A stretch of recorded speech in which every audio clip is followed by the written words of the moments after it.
Bom, obrigado, Sérgio, Instituto Fernando Henrique, pelo convite. É uma honra cumprimentar o senador, professor Sundfeld.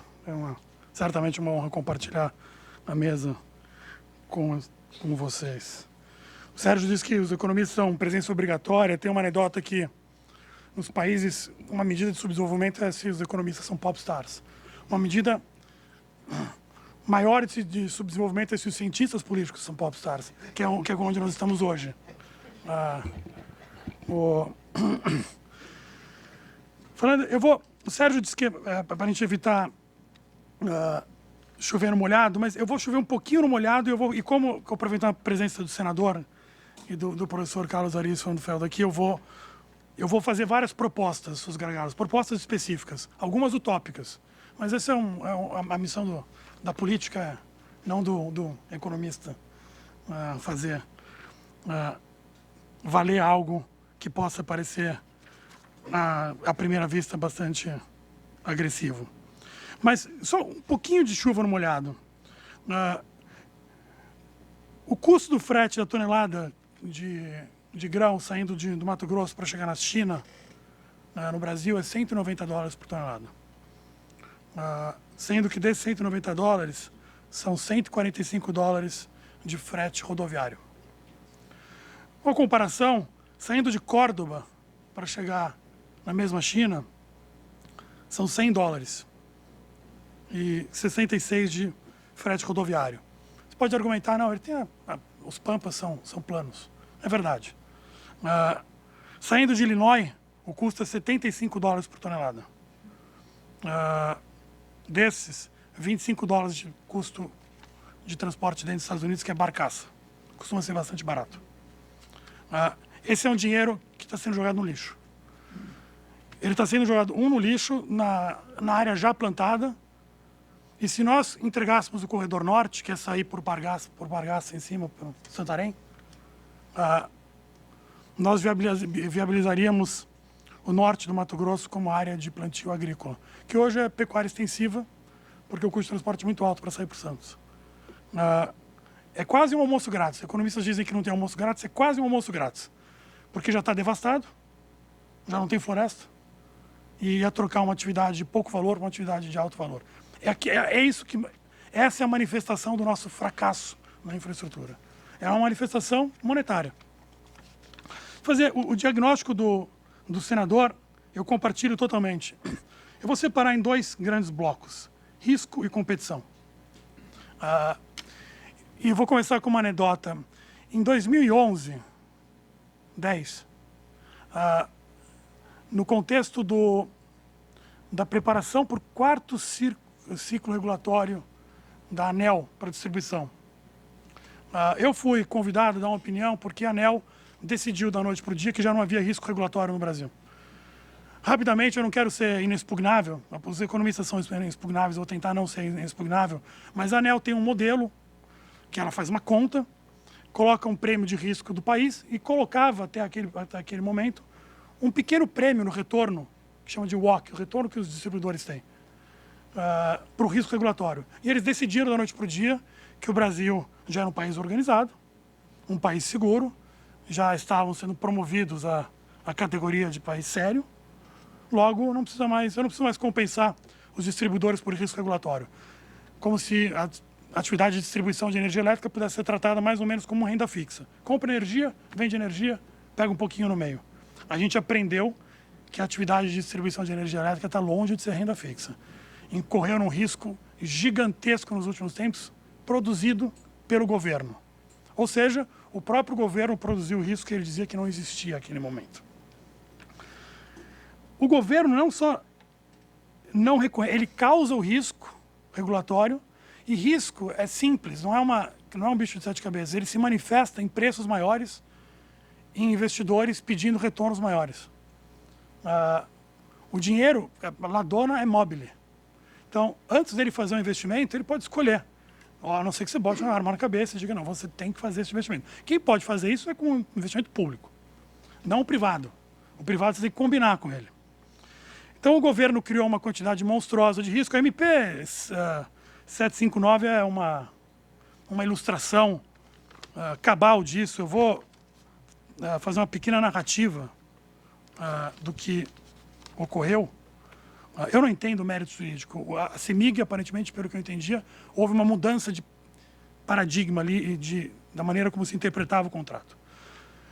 Eu, pessoalmente, no caso da CESP, da Copel, acho que o governo tinha o direito de fazer o que quiser. Esse não é o ponto. Mesmo que o governo tivesse o direito, ele errou por obtuso, por arrogante. Ele achava que ele oferecer a concessão antecipada em troca da queda nas tarifas de energia elétrica e que isso seria valioso para os concessionários, porque afinal eles já ganharam muito e eles não precisam ganhar tanto para compensar a operação deles. É sempre a manifestação do mesmo fenômeno. O que aconteceu? A CEMIG não aceitou, a Copel não aceitou, a CESP não aceitou. Ao mesmo tempo, o governo cometeu o mesmo erro do outro lado. Quase simultaneamente houve um leilão de energia, de contratação de energia cativa, que é a energia que as distribuidoras compram. E o governo coloca um teto no preço desse leilão. Colocou um teto muito baixo, por quê, novamente? É sempre a mesma história. Porque, afinal, os ofertantes não precisam de tanto preço para justificar o negócio deles. O que aconteceu nesse leilão? Um termo, não, talvez um pouco vulgar, é deu água. Não apareceram, as distribuidoras ficaram descontratadas. Em particular, essas 3 geradoras não ofertaram, sabiamente, porque elas têm acionista e dever fiduciário.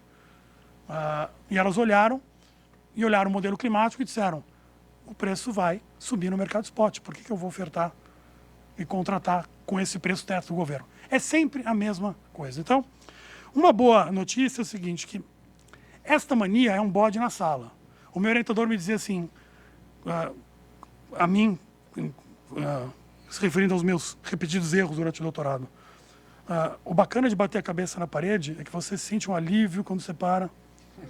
Então, é só parar de bater esta cabeça na parede e parar de tentar adivinhar os retornos. Aparentemente, parece um fruto no galho de baixo da árvore, né? E parece mesmo. Talvez dependa um pouco da pilotagem de quem está lá. Eu confio no ministro da Fazenda, ele certamente pensa assim. Eu não sei se o resto da pilotagem pensa do mesmo jeito. E como uma andorinha só não faz verão, talvez seja motivo para a gente não ficar muito animado neste momento. Então eu separei risco. O governo cria risco regulatório e depois tenta arbitrar os retornos, adivinhando qual é o retorno necessário para justificar o investimento dos investidores. É imperdoável que algumas concessões de rodovia no Brasil não saiam. Investimento em infraestrutura no Brasil tem um retorno gigantesco. Gigantesco. Sair pelo corredor norte tem um retorno gigantesco. Tem que sair. Não sai porque o governo desenha mal, faz errado.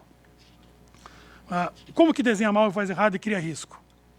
Bom, com todas essas patadas, cria risco. Outro, empresa brasileira de logística. Tem uma certa mentalidade de Politburo nisso. É a ideia de que você, desde um escritório em algum lugar, vai conseguir fazer projetos. E pessoas super qualificadas que estavam lá. Mas não importa quão qualificado você é. É um país continental, com uma quantidade gigantesca de projetos. É quase impossível fazer projeto bem feito. Aí os projetos eram mal feitos. Alguns, inclusive, ficaram emblemáticos. Esqueceram que tinha uma montanha no meio, tinha que passar um túnel. Faz diferença no custo do projeto. Aí arbitravam um retorno, que eles achavam, afinal, porque ganhar dinheiro é feio. Certo?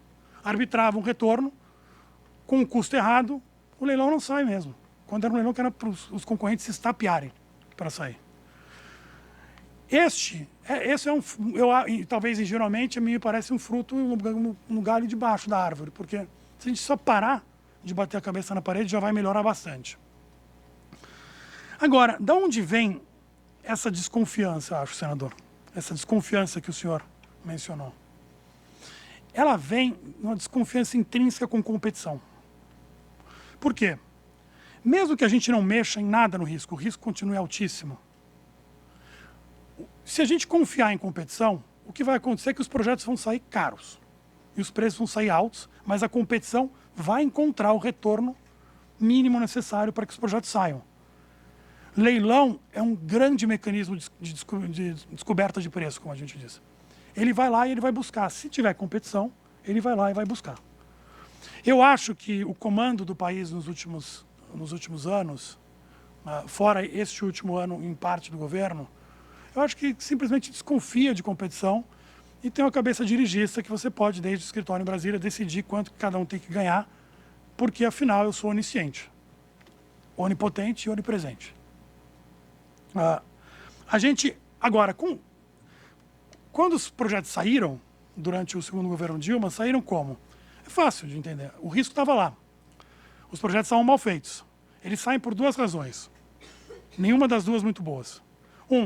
Você vai na Avenida Chile e bota no guichê do BNDES, a TJLP, e, no jargão dos economistas, alavanca o projeto. Ou seja, o concessionário entra com um pouquinho de dinheiro dele e o governo entra com um montão de financiamento barato. Se perder aquele pouquinho, não tem tanto problema, né? Isso que a gente chama de alavancagem. Quem gosta de fazer isso é banco, diga-se de passagem. Com toda razão, porque dá para ganhar dinheiro assim. E a outra razão é pior ainda. É quando um concessionário, digamos, de qualidade duvidosa, dá um lance agressivo e trata, outro jargão, desculpa os jargões, o projeto como opção real. Quer dizer isso. Se der para fazer, deu para fazer. Se der para renegociar o contrato de modo a rentabilizar, renegocia. Se não der, eu largo.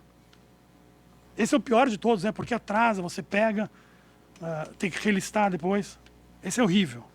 Assim que saíram os projetos. Os projetos não tem que sair assim. Os projetos têm que sair com competição de gente séria, descobrindo o retorno necessário para que saia. A gente tem que diminuir o risco para esse retorno necessário cair. Mas mesmo que a gente não diminua o risco, a gente precisa confiar em competição. Infelizmente, infelizmente, o caso do Petrolão aparentemente dá razão a presidente, né? Porque eles estavam fazendo cartel, né? E aí o mecanismo de descoberta de preço não funciona se você está cartelizado. É um problema mesmo. Então, quer dizer que a gente está entre a cruz e a espada?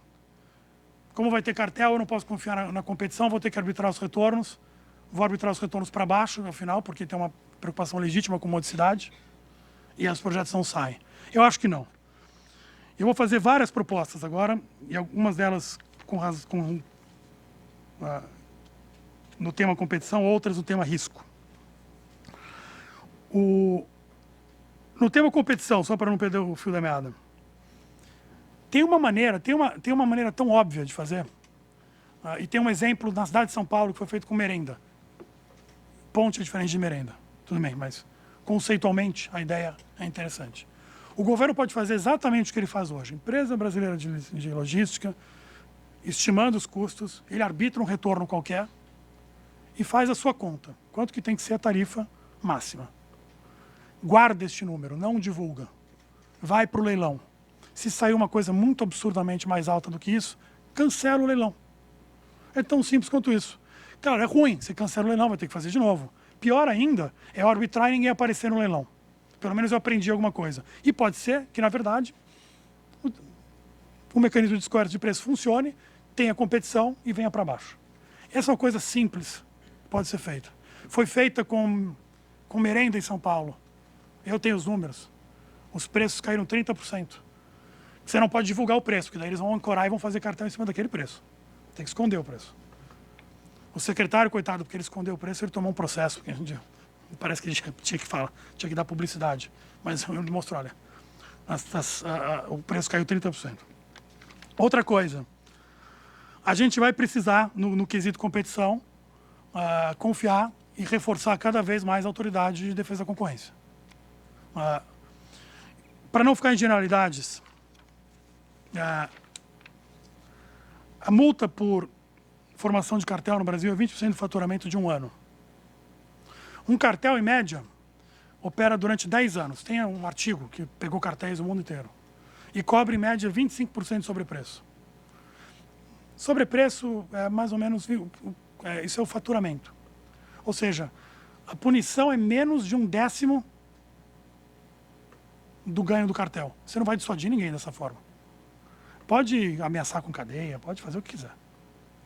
Isso se a multa for cobrada, porque tem uma insegurança jurídica enorme na cobrança, porque aí judicializa a decisão administrativa e o CAD não consegue coletar a multa. Eu acho que a gente podia, aí entre os temas utópicos, tentar implantar alguma coisa parecida com o False Claims Act norte-americano, que é a lei do dedo duro. Porque a primeira coisa é você aumentar a punição caso você seja pego. A segunda é aumentar a probabilidade de detecção do cartel.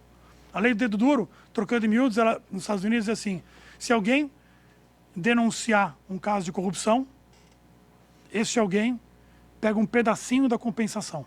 Ou seja, você usa e alinha os entes privados para que eles denunciem. Pode virar um certo denuncismo? Pode. A lei é clara. Tem que ser uma denúncia que vai levar a, de fato, a constatação de um determinado delito. Eu faria isso e faria isso especialmente para a licitação pública.